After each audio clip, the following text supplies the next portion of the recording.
జగన్ విషయంలో అదొక్కటే సమస్య. ఏపీ ఎలక్షన్స్ ముగిసిపోయాయి. అభ్యర్థుల భవితవ్యం మొత్తం ఈవీఎంలో నిక్షిప్తమై ఉంది. జూన్ 4న ఎవరి భవిష్యత్తు ఏంటి అనేది బయటపడిపోతుంది. ఇదే తరుణంలో అనేక సర్వేలు, ఎగ్జిట్ పోల్స్ వస్తున్నాయి.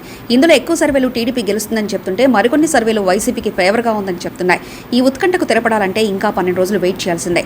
ఇప్పటికే నేతలంతా ఎవరు ఏ వైపు ఓట్లు వేశారనేది తీవ్రంగా సెర్చ్ చేస్తున్నారు. కానీ ఓట్లు వేసిన తర్వాత చేసిన సర్వేల ప్రకారం జగన్ గెలుస్తాడని అంటున్నారు. అంతేకాదు జగన్ కూడా తప్పక 151 అసెంబ్లీ సీట్ల కంటే ఎక్కువ గెలుస్తామని, 22 పార్లమెంట్ స్థానాల్లో విజయం సాధిస్తామని గట్టిగా చెప్పారు. కానీ విజయంపై ఇప్పటికీ టీడీపీ మౌనంగానే ఉంది. ఇదే తరుణంలో రకరకాల జ్యోతిష్యాలు కూడా చెప్తున్నారు. జ్యోతిష్యంలో మంచి పేరుగానొచ్చినటువంటి వేణుస్వామి ప్రస్తుతం ఎవరు గెలుస్తారన్న దానిపై ఆసక్తికరమైన కామెంట్ చేశారు. ఆయన ఎన్నికలకు ముందే జగన్ గెలుస్తారని చెప్పారు. ప్రస్తుతం ఎన్నికలు జరిగిన తర్వాత కూడా ఆయన జగనే సీఎం కాబోతున్నారని బాహటంగా చెప్తున్నారు. జగన్ గెలవడానికి డైరెక్ట్గా కారణం చంద్రబాబు అని కూడా చెప్తున్నారు.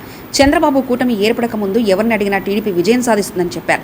ఎప్పుడైతే కూటమిగా ఏర్పడ్డాడో ఆ వేవ్ కాస్త జగన్ వైపు మళ్లింది. ఇలా ఇండైరెక్ట్ గా చంద్రబాబు జగన్ ని గెలిపించడంలో ప్రధాన పాత్ర పోషించారని చెప్పవచ్చు. ఇదే ప్రధాన అస్త్రంగా మలుచుకున్న జగన్ మాత్రం తన గెలుపును గట్టిగా చెప్తూ ప్రజల్లోకి తాను చేసిన అభివృద్ధిని మొత్తం తీసుకెళ్లారు. ఈ విధంగా సింగిల్ గానే కొట్లాడి మరోసారి అధికారంలోకి వస్తానని చెప్తున్నారు.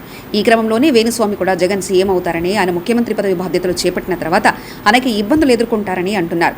మరి చూడాలి ఈయన చెప్పిన మాటలు నిజమవుతాయా, అబద్ధమవుతాయా అనేది ముందు తెలుస్తుంది. మరిన్ని కథనాల కోసం సబ్స్క్రైబ్ చేసుకోండి మీ అక్షర శిల్పం.